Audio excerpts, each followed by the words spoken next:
Hey, guys, also watching you and Diamond 427. Nice. Alright, so, I did a thing. What, Matt, what did I do? What did I do? You wrote a book. I wrote a 5-chapter book. Not a book, just more like a story. Yeah, it's a story. Okay, so I'm gonna read it out loud. You ready, guys? Alright, so here we go. It was 5 o'clock in the... It's 5 in the morning. Story time. Story time with slime. Gabe, start reading the book. Come on. Alright, it was chapter 1. Story time.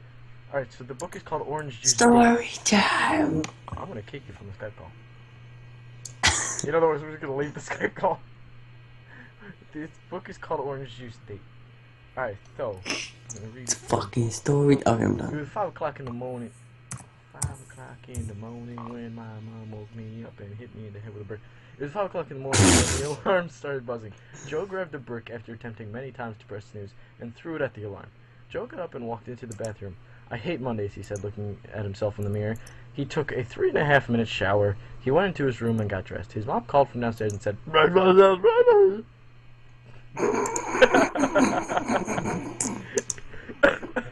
I'm dying.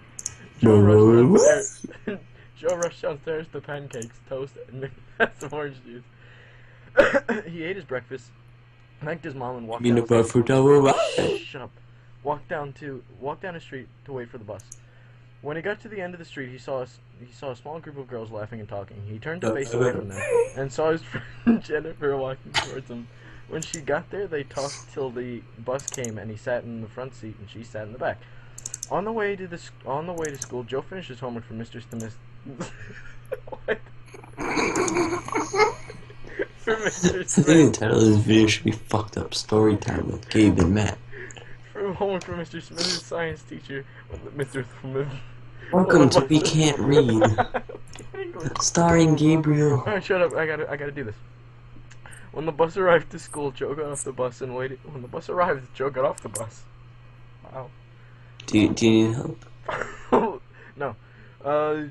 Waiting for Jennifer. They both had their first 2 classes together. I spelled classes wrong. I forgot the S at the end.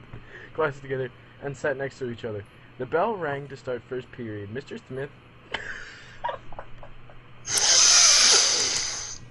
I'm gonna smack you. Why did I say it like that? 'Cause you're retarded. What's with the lisp? Gabe, I just want you to know you're retarded. I know I am. Mr. Smith was walking through the class, checked the homework. When Joe wasn't looking, the class bully Buster grabbed Joe's homework and ate it. Joe turned around to see Buster sitting there with a grin on his face and paper sticking out of his mouth. Joe was about to say something when Mr. Smith said, "Missing your homework again, I see, Joseph." Joe tried to explain, but Mr. Smith handed him a detention pass and walked away. The bell rang as Joe was walking out of class. Buster poured orange juice down Joe's pants. Everyone laughed except Jennifer. She told Buster to stop acting like an idiot and act his age. Jennifer offered to walk Joe to the nurse and get a new pair of pants, but he walked off and ignored the laughter and everyone around him, including her. Joe got a new pair of pants. The only downside was they were skinny jeans and they were too small. Originally, I was going to write they were 3-year-old girls' jeans, but that would have been weird. Joe walked into his second period class and sat down in the back of the room and pulled the hood of his jacket up and pulled on the strings so no one could see his face. It was a long, hard day for Joe, but when it ended, he decided to walk home. When he got to his front door and put the key in the lock, it broke. Joe remembered he had left his bedroom window open and climbed up the side of his house into his room. I just realized if any burglar had passed the house, they could have had the exact same idea. The rest of his day was not too fun. He had a 100-question packet due the next day. I did that one for social studies. I was up at 4 o'clock in the morning with Carlos and just did it. I remember that. Mr. K. Yep. Due the next day, and a 3-page essay. That night, Joe didn't get to sleep until 4. Remember, he wakes up at 5. So we got an hour of sleep. It was about a week later on Tuesday. About a week ago. Oh, yeah, Shut up. That's copyright. Okay. I don't care. You had to take down 2 Yeah, I had videos. to take It's down 2 copyright. videos for copyrighting it. For playing Benny Hill. Which I didn't know was copyrighted. It was about a week later on Tuesday when Joe was at Jennifer's house helping her with her study guide for history. The 2 of them had been friends since they were... What? Jennifer was 5'4" and had brown hair with a red streak on the left and glasses. Joe was 6'1", with short brown hair and glasses. He had always been the smartest of the two, but Jennifer was by far the funniest. This is at the point where Matt said that Jennifer was like a female him, and no, Joe was like him, and I was like a female. Jennifer was like a female me, and Jennifer was you. Because I make him laugh. And yo, we need to write a story about like. Shh, let me finish. You and me as women. Whenever Joe was in a bed, I want Starbucks. Not just any women, but like grown women. When Joe was in a bad mood, she would come up with women. weird jokes, and he would laugh every time. It took them about an hour to get through the study guide, but when they finished, Joe stood up and began to walk out of the house. When he reached the door, Jennifer asked him who he was going to the school dance with on Friday. Why did I say it like that? He told her he wasn't on Friday. On Friday. She on said Friday. Oh and let him leave. When Joe got home, he noticed he had missed a call from the day before. It was from Buster. Joe listened to the voicemail, and it said, "Hey, Pang, meet me at school. Meet me tomorrow at the pizza place. School. I want your face." Joe knew it was a bad idea, but he went anyway. Joe went to his room and grabbed his brick in case anything went wrong. Joe showed up and saw Buster. Joe showed up and saw Buster with a few of his friends. Joe walked up to Buster and why are you saying? Shut up. Joe walked up to Buster and asked him why they were fighting. The second Joe finished his question, Buster swung his fist and hit Joe in the head. Joe had a height advantage on Buster, but Buster was stronger, so Joe decided to hit Buster in the head with his brick. Buster fell onto the floor. Why did I put out onto the floor? I still don't understand that. Just gonna get rid of that. Buster fell onto the floor, knocked out. All of a sudden, sirens went off behind him, and the police officer told Joe to drop his brick and put his hands on his head. That was Joe's only Drop your brick, put your hands on your butt cheeks. About 5 minutes later, put your hands on your butt cheeks. About 5 minutes later, Joe was in a jail cell waiting for his mom to get him out.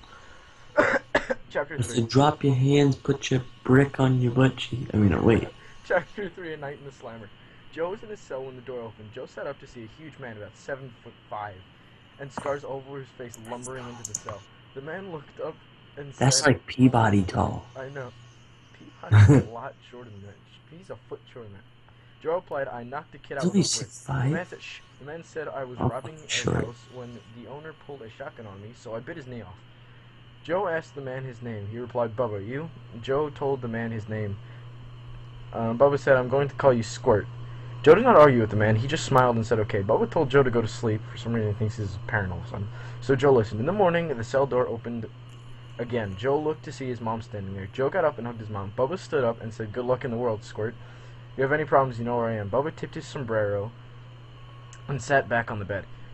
Joe said thanks and walked away. The car ride home was silent. When Joe got home, he saw Jennifer and one of her friends waiting at Joe's front door. Joe walked up to them and asked what they were doing. Jennifer replied,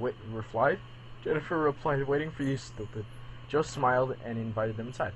Jennifer and a friend were at Joe's house for about an hour till Jennifer's friend had to leave. About a minute after Jennifer asked Joe if he would help her with something. Welcome back to another episode of Can't Read with Gabe. Yeah, that's what it was. She said, "I need help picking out a dress for the dance." He said okay, and the two of them looked on the internet. It's sad because I wrote this book. I should know everything. Yeah, you wrote the book in like an hour. After about 30 minutes, they found one. It was long, white, and sparkling. Joe looked at Jennifer and asked her who she was going with. Joe looked at Jennifer and asked her who she was going with. She replied, "Well, I was going to ask you." Surprised, Joe said his friends, right? Jennifer said, "Of course." Joe said okay. It was Thursday and the dance was tomorrow. So Joe needed a suit. He decided to wear the one his dad wore to the same dance in his school about 700 years ago. The next day, he rolled around slowly. School was boring. The final bell rang and Joe went home. Got changed, picked up Jennifer, and went back to school. When they walked in, Joe was surprised to see that Buster actually got a date. Granted, it was his cousin. It was a date nonetheless. Joe went to get a drink. They only had orange juice. Biscottios. Time passed and the slow dance music came on. As Joe and Jennifer danced, they started talking. Jennifer yawned, so that was when Buster punched Joe in the stomach so hard, Joe threw up all the orange juice into Jennifer's mouth. This is where things get good. Okay, so the orange juice thing, that all comes from that one dating video, what's it called? Dating advice with Matt, where Izzy said, "Don't." On my channel, link to the video will be in the description. Yeah. Jennifer passed out on the floor after that. Joe turned around and looked at Buster. He wanted to punch him, but all of a sudden, 3 red dots appeared on Buster's shirt. Joe heard a familiar voice yell, "Leave the Squirt alone." 3 darts filled with horse tranquilizers shot into Buster's chest, which should kill a human as far as I'm aware of. He instantly fell back. Joe turned around to see Bubba and 2 others with snipers in their hands. Joe asked who the other people were. He replied, they are Gabe and Matt. They are my crowd control. Joe looked at Jennifer on the ground and thought about what to do. 2 hours later, Jennifer opened her eyes. She was in her room. Joe was sitting next to her. She asked what happened. Joe explained. When she asked where Bubba, Gabe, and Matt went, I just noticed, how does she know what their names were if she was passed out before? Because didn't he explain what happened? Oh, yeah. Alright, so I guess we know out of the 2 of us who's smarter. He told her they were downstairs drinking orange juice. Joe and Jennifer kissed. Buster developed leprosy. Bubba and Gabe and Matt blew some stuff up and walked away with sunglasses on to be cool. The end! Alright, so Matt gave this a 10 out of 10 rating. Best book in the world ever. No, I didn't give it a 10 out of 10. What is it then? What? What is it then? Out of 10. I give it a 50 out of 10. Nice. So it's the best book he's ever read, he said. Alright, so I hope you guys all enjoyed. This book was really stupid. I just decided during the night I really wanted to write a book. It's about 1:56 a.m., so my brain's kind of killing itself at the moment. Hope you guys all enjoyed. Please like, subscribe, favorite. Go check out Matt in the description. And I'll see you in the next video. Take care, and bye-bye. Oh, and no drinking orange juice on the first date. You might spit into your mouth if you won't like that. Or on any date for that matter. Yeah, because Bubba and Buster and...